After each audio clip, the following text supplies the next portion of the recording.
Welcome back. It's the Cyber Jungle, the news and talk on security, your privacy, and the law.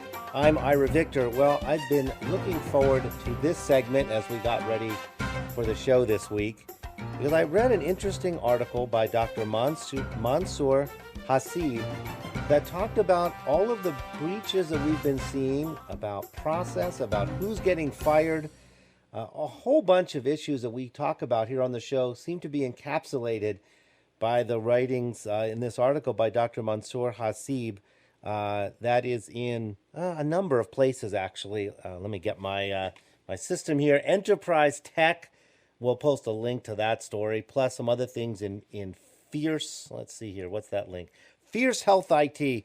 Lots of information to read about this, but wanted to have Dr. Hasib on the show, and I've got him here on the line. Welcome today to the Cyber Jungle, Dr. Mansur Hasib.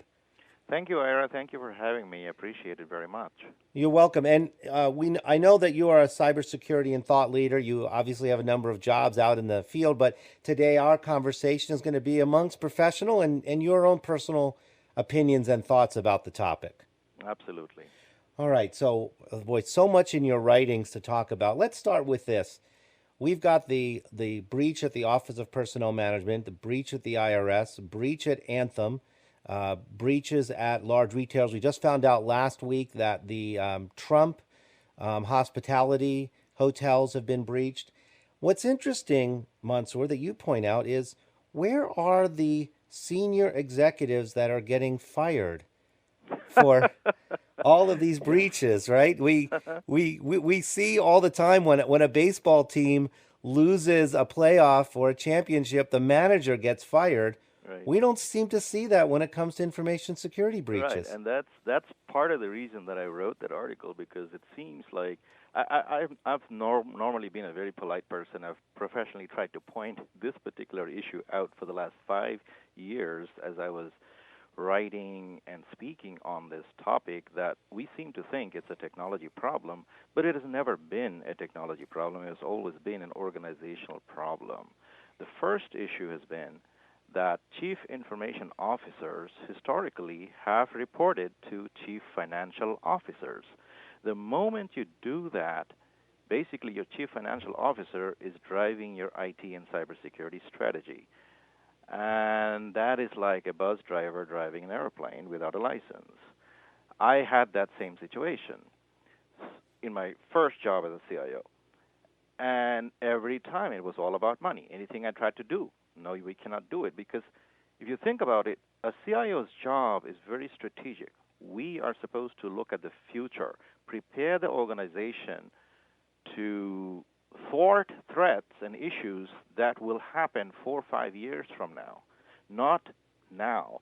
And a component of our budget has to be spent on innovation and improvement, because cybersecurity is not a state, it's a process. It's a continuously evolving an innovating process, and it is not a technology issue.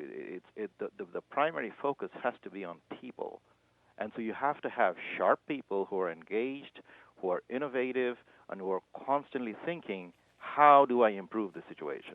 Well, and I think that's interesting, and the class example, if you're tactical, you're just looking at the field of battle you're in. If you're strategic, you're thinking about the war.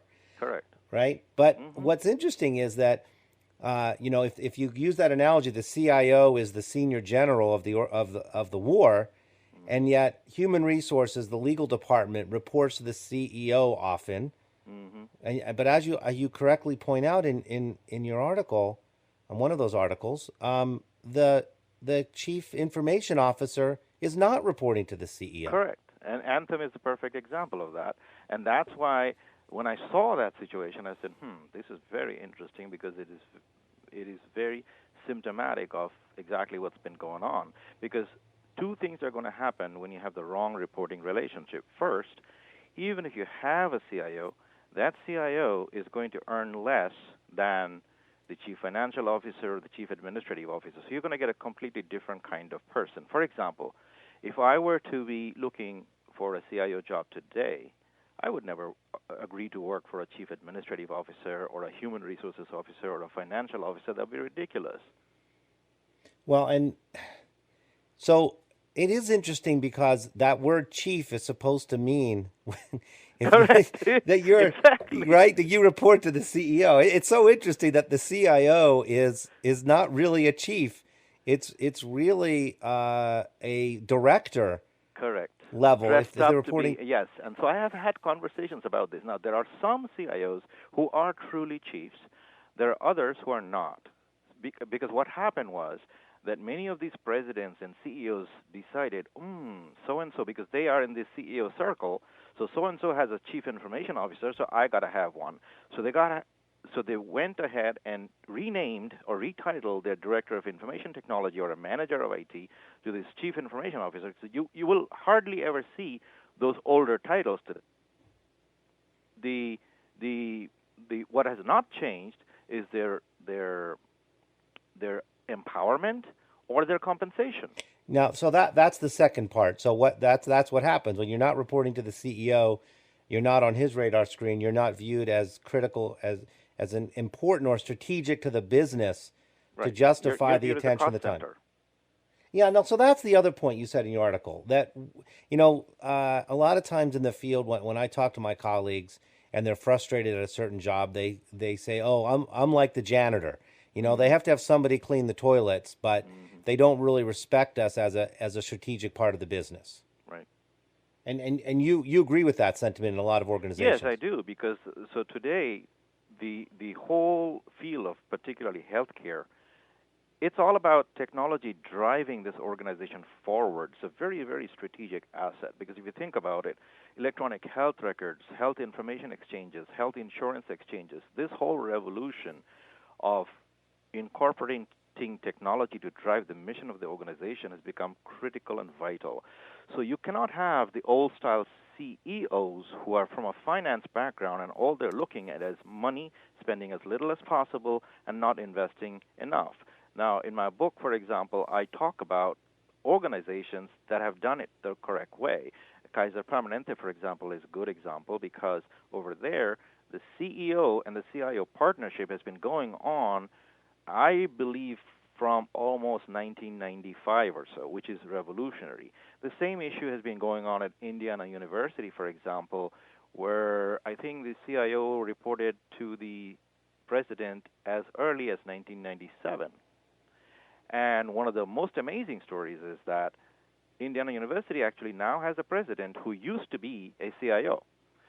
So, because many of the modern business minded CIOs can today be better CEOs than the CEOs that exist in many of the organizations. I think that's really interesting. That you instead of pulling up a lot of times the CEOs, as you said, are former finance guys. So oftentimes they're former sales guys. Yep, They came up through the sales ranks because they made the company or the organization a lot of money, right. and so then they're put at head. But there aren't a lot of examples right now to point to of companies that say, "Hey, our technology, our our information systems are so important that we want someone who really excels at that running our company." Correct. Yeah. Because you can see that even the case of, say, for example, Home Depot, one of the critical errors that the CEO made was saying that we sell hammers. Well, by saying that, he's also admitting that he now doesn't understand that technology is driving the mission of his organization. So obviously, you have the wrong CEO. All right. So now we off microphone, you and I talked about something that is probably too long for this segment, but let's do our best here. Hmm. A lot of folks at the SANS Institute, Dr. Eric Cole, often and others often talk about the need to segregate information security organizationally, segregate information security Hmm. from information technology. Focus Hmm. IT on operations, getting things done on time and on budget, and Hmm. focus information security on risk and strategic matters. You have a Hmm. different approach. Share with us your Yes, thinking on I this. think separating the two would immediately cause serious organizational issues. I have never run an organization where the two was separate. So I have been in information technology for 30 years. I was a CIO for 12 years. And so I never had a separate budget for security. And then I talk about the dangers of doing that. Because, in my opinion, the chief information officer's job is cybersecurity, and I talk about that in my book also. So to separate that out separately makes it an auditing function, an afterthought, and overlaying that on top of all your information technology processes. If security isn't baked in, so security isn't just keeping bad people from foreign countries out of your system, it's also making sure that the people inside can use the system properly, your system is available from the right locations, from the durations planned. So it's all about confidentiality, integrity, availability, the classic three that we have always done ever since we were in information technology. The moment you separate that out, it's never going to work, because now you're thinking that the information technology is an operational issue, but it never was. It was always about driving the mission. So if you cannot drive the mission of the organization, what's the point of having the technology? It seems like you're suggesting in a lot of organizations today, IT is about on time, on budget, and there's this, guy that does security or a team that's the security team. Right. And they're sort of like a gnat that flies around IT, Right. right? And right. right, And there's a contentious relationship in those organizations. yeah. Because, and then this special group of people would come and overlay all these patches and all these systems, and so therefore you have the problems like you had in healthcare.gov, for example, where a test server was connected to the internet, but it wasn't hardened because it was never supposed to be connected. So that means the standard operating procedures has broken down. Why are you ever building a server that isn't hardened, for example? In my shop, it would never have happened. All right. So, okay. So that's the classic model. And, you mentioned the Home Depot breach. I remember reading regarding the latest massive Target breach, the latter one, that the alerts were coming in from the FireEye boxes saying, "Hey, we've got some serious threats here." Correct. But it was fourth quarter.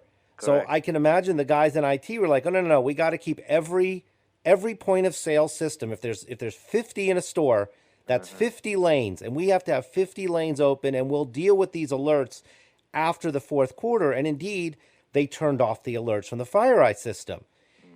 This is all according to press reports about the FireEye. Not only did they turn it off, the FireEye could have been configured to block it. Instead of configuring it to block it, they configured it to alert. And because they did not even have a chief information security officer or a governance structure which allowed you to make decisions, because see, information isn't useful unless you do something with it. And to do something, you have to have a governance framework. All right, and that's what Target was missing. Okay, so let's talk about this. So you and I agree with you. There was no, and it's fact. Everyone is entitled to their opinions. Right. The fact is that there was no chief information security officer there. At Target, we're talking about. Right. I don't think there was one at Home Depot either. But let's just stick to Target for a second. Okay. Now, you're suggesting though that a lot of folks at the SANS Institute say, okay, you need a separate CIO and a separate chief information security officer. You're saying the CIO needs to cover both. So how do you structure the organization to either elevate security on the same level as IT, or maybe you're suggesting something else? Why don't you answer that? What are you suggesting, if not that? That's a great question. So, yes, I actually do cover that because I had the same issue. I knew that when I was Chief Information Officer that the cybersecurity was part of my role. And so I actually had this dual title, Chief Information Officer and Chief Information Security Officer, in my very first job. And if you notice from my profile, I continuously learned about cybersecurity. I earned the CISSP certification because I always believed as CIO that was part of my role. Now, I do believe that in many organizations the role has become so big and so specialized that it is very possible that the same person would not be able to do both jobs, and so therefore the CIO would have to hire somebody to perform the CISO or the Chief Information Security Officer role, but they need to be very, very tight partners. The many of the strategic portions of that role should stay with the CIO. The CISO somewhat needs to be operational. Why? Because the CISO will have to embed himself or herself with the network engineering, the server engineering, I mean, you name it, software, legal, HR, because this whole cybersecurity thing is so pervasive in the entire organization that the span of control is the same as the CIO.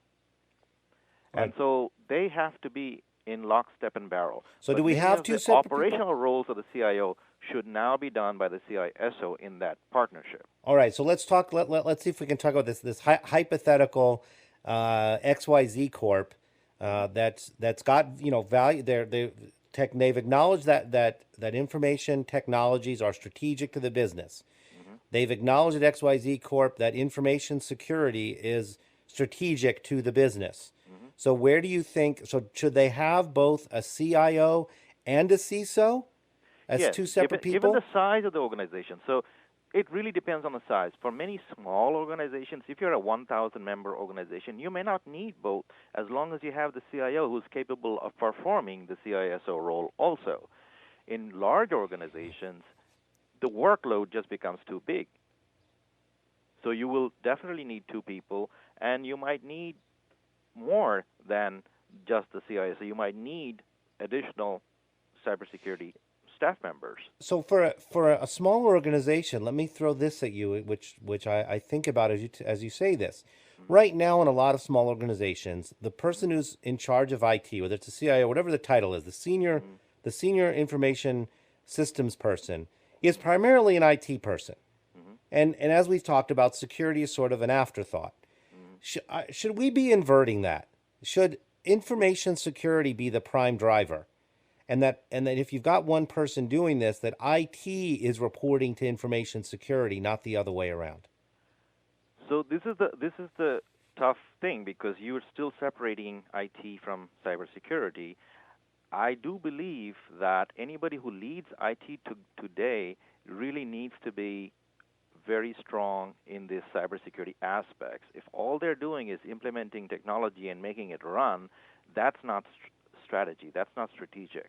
You need to be able to do that. So I would recommend that that a lot of the current CISOs are probably better off as CIOs than many of the current CIOs. All right, so that seems to make sense. So someone who's good strategic as your CISO, Mm-hmm. and then has got people in IT to do the operations portion. Correct. And the CISO is thinking, well, to keep the same terms, those IT people are working more emphasis on tactical, where the CISO is thinking more strategic across HR, across legal, across long-term planning for the business. Yes, I believe that the CIO role has changed dramatically, for example, from the last 20 years, 30 years.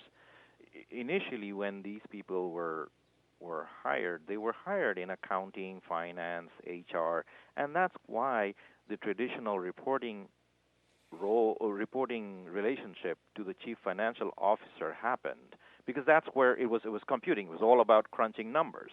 But that's not the case anymore. It's not about crunching numbers anymore. And many organizations haven't moved from that. All right, and that gets back to your original argument that that information technologies is viewed as purely a cost center, not as a strategic part of a growing organization. Right. I believe information technology is a revenue driver, because done right, information technology will improve both the productivity and the innovation level of your people. See, one of the mistakes that many organizations have made is they have viewed governance as a control issue. And so what they've done is they've done everything to restrict users from using technology properly. Okay, you will see many organizations that take out all kinds of authority from the people. So they're giving them a car, but they're turning off their ability to fill it with gas. They're turning off the cruise control. They're turning off all the safety features. So, I mean, that doesn't make any sense. Instead, why don't you give them the technology and teach them how to use it properly? That now see that makes sense, and that was actually was coming to mind to me. Is I mean let's look at the automotive analogy. Yeah. Teach people the proper way to hold a steering wheel. How many Correct. right? How many people slouch in their seat with their Yeah. hand down at the bottom of the steering wheel, Right. which is very unsafe. Teach them the Hmm. proper way to hold the steering wheel, Right. and Right. and all the proper ways to use the vehicle in the way that it was optimized for. Correct. And then they know how to manage the risk because at the end of the day, they are the driver. So if you don't empower and teach the driver on how to use that vehicle properly, you're not really getting the benefits of the vehicle. So the same thing, we're spending so much on technology, but if we don't train the people on using it properly, I mean, people are not interested in learning about cybersecurity. What they're interested in is, okay, here's the technology I use to get my job done. How can I use the technology better to become more proficient and more innovative in my job?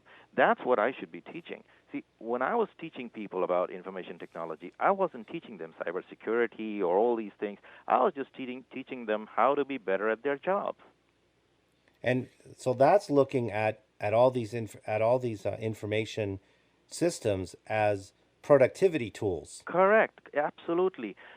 My God, when I implemented the very first organization where it was a 500 member organization, I personally spent my own personal time scheduling classes after classes after classes, teaching 400 of those people how to use the technology properly. And it launched so many careers. It was just amazing. Many of these people became word processing experts, Excel experts, and they were teaching themselves and they were writing manuals. I mean, the productivity level that it unleashed was unbelievable. Same thing when I was a nuclear power plant and I implemented a network over there. This was in the early 1990s. Okay, I didn't spend just the amount of money on the technology itself and just doing it because technology's power is only unleashed when people know how to use it. So I spent unbelievable amounts of time training the 2,500 people over there to use that technology properly. And once again, it was unbelievable what it did to the people.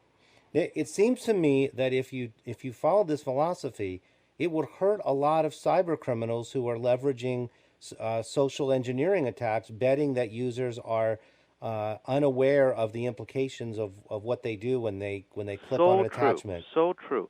Because also by limiting their use of technology, we're we're we're making the user community feel, oh, I don't even have much access to the system, so obviously the system is taking care of all the issues. So they are lulled into falling into these traps because they believe that the IT department is responsible for security, and so they're already handling it. So I have no real role because we haven't engaged them.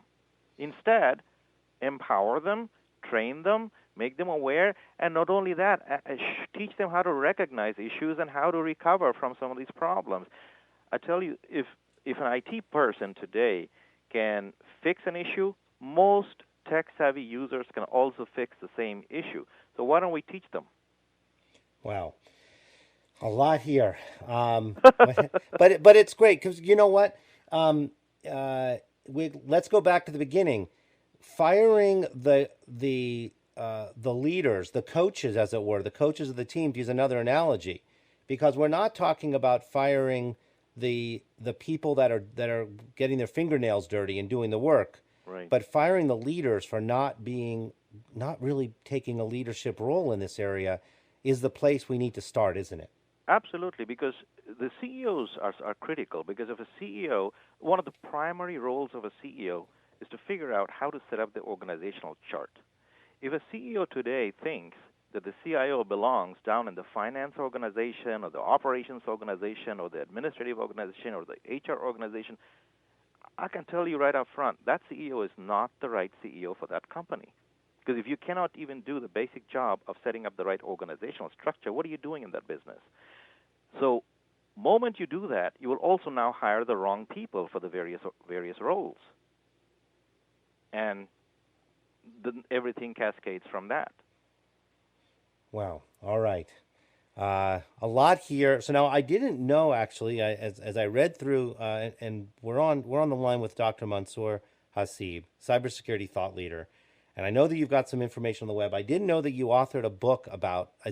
Tell us about your book, because I was unaware of it, Dr. Hasib. Yeah, so my book is called Cybersecurity Leadership.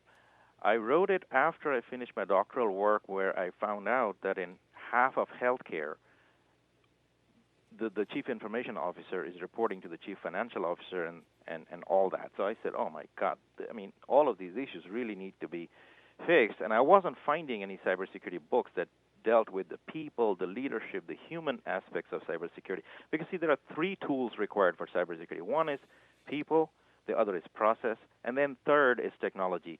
And it's really in that order. Most organizations have approached it in the reverse order of doing technology first, then process, and they have literally ignored the people. So my book, Cybersecurity Leadership, talks about the people aspects and what leaders can do to engage the people to do all of the things that I just talked about in your show, the engagement of the people, and also how to retain people. So, for example, we talk about insider threats. Well, how do you so if your people, the people in your organization aren't loyal to you, you will have more insider threats. But how do you get loyalty? Loyalty isn't just something that people give you. You have to earn it as a leader. And in my book, one of the things that I talk about is ethical leadership, which is about engaging the people and being loyal to them also. See, as leaders, as executive leaders, as a CEO, many of the companies have been using, for example, layoffs as a way to manage their budgets. That's no way to manage a budget, because the first layoff that you have already destroyed innovation and loyalty in your organization. Okay? So this is why I talk about the Southwest example. In my book, there's a chapter on Southwest Airlines, which I believe has been practicing ethical leadership for quite some time. It is also the only airline that has been profitable every quarter since the time they existed in 1976 or some year like that. They were the only airline that was profitable after 9/11. Why? Because of their ethical leadership. Wow. All right, that's a really powerful note. As with all these different hot topics on information security, we'll provide a link to Dr. Hasib's articles that I referenced. He's got a blog, and now we know a book on cybersecurity leadership. I'll have links for all of that content, because I do encourage you to read this, learn more about it. Don't just have it stop here from listening to the Cyber Jungle. Dr. Mansur Hasib, thank you so much for joining us today on the Cyber Jungle to talk about these important leadership matters in information security.